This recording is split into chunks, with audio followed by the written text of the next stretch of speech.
طبعا هنا في سؤال مهم جدا. كل الناس محتاجة تعرف العربيات هتنزل ولا مش هتنزل.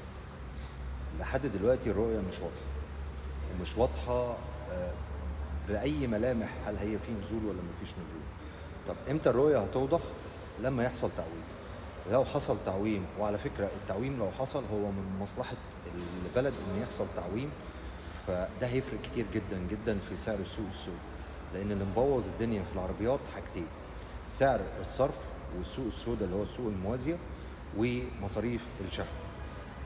عندنا حاجتين ممكن ينزلوا العربيات لما قناة السويس تشتغل بكامل طاقتها.